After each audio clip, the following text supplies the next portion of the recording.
Hi, my name is Jennifer Bonne, and today I'm going to tell you about RTI. RTI is known as the Response to Intervention and is a process developed to provide optimal services and additional support to students who may be struggling in their classes. According to the video, What is RTI? RTI has different objectives and is implemented differently for different age ranges. For grades pre-K to 3rd, the main focus is prevention. If students' needs can be addressed at a young age, they are being set up for academic success in their futures. For grades 4 through 12, however, the goal and objective is to help rescue the students who are continuing to struggle and fall behind, as the gap to be able to catch up grows larger and larger. With RTI, the main purpose is to give students the necessary assistance they need so that they can catch up to their grade standards and beyond. RTI is broken up into a 3-tier program that all students will participate in through the screening process.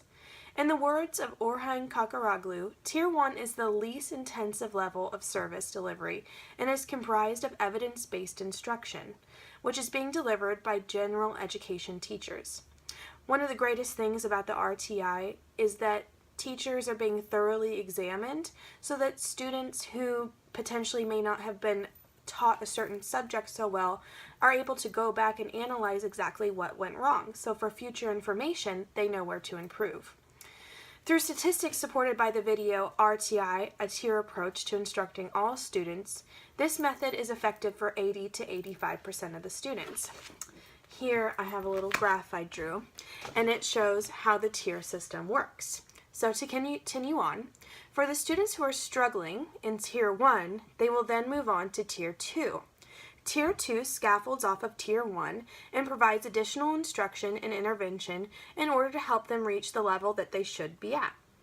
While receiving Tier 2 intervention, these same students will still be participating in Tier 1.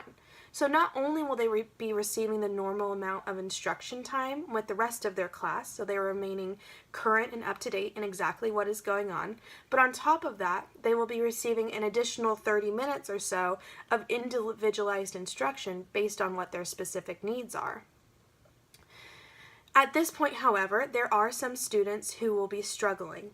So at that point, they will then move on to Tier 3. Tier 3 provides more intense intervention and at this point may be delivered by specialist or special education teachers instead of general education. Roughly 5% of students will require this extensive of an intervention. And Tier 3 does not necessarily mean that the students involved should be determined as special education students.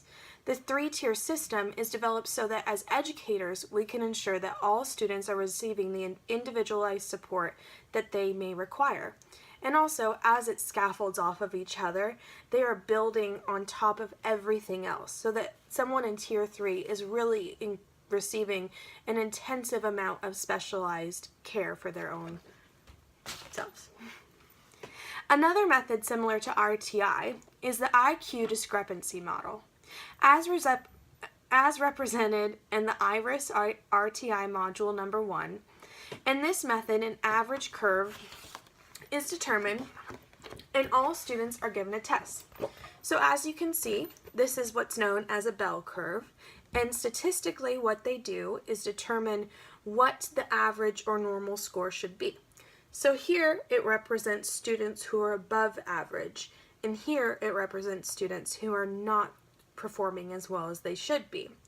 So all students receive a test, and then the test scores are then compared to the normal curve, and any student determined to be outside of the given range is in need of special assistance.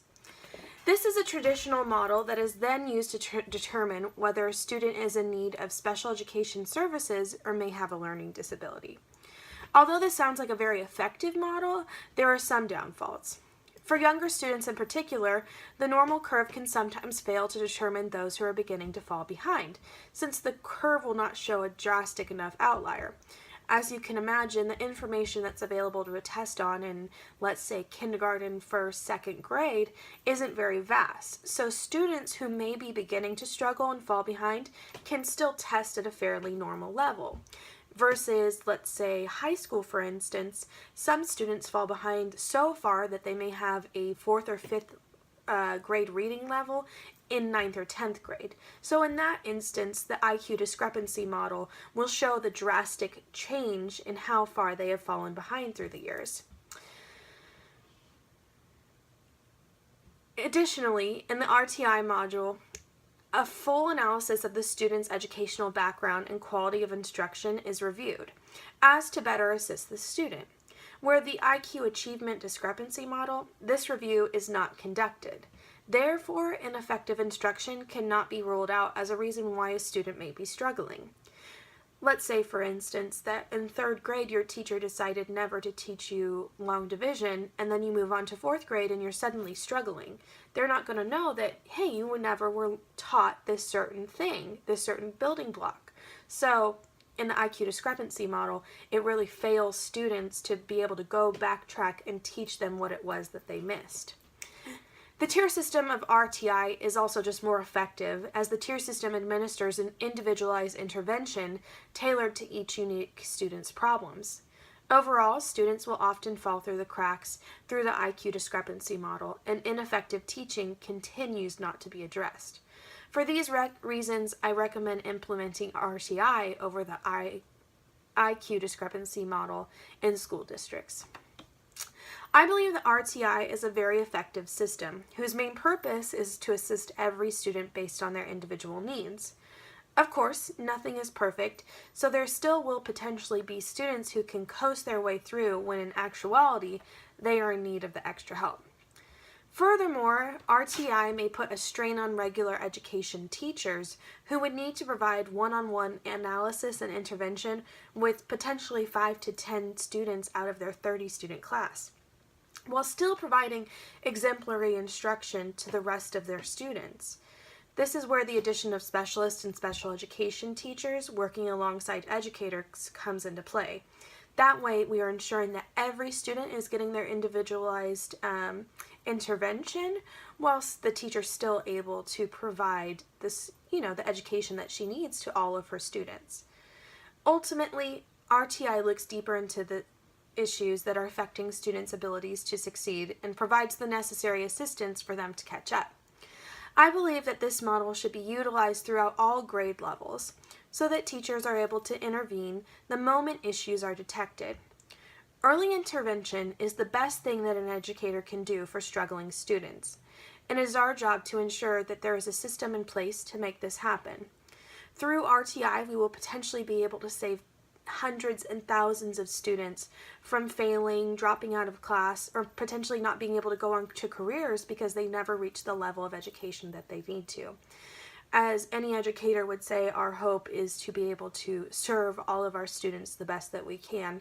So I feel that the RTI process is a really great way to be able to intervene and help all students.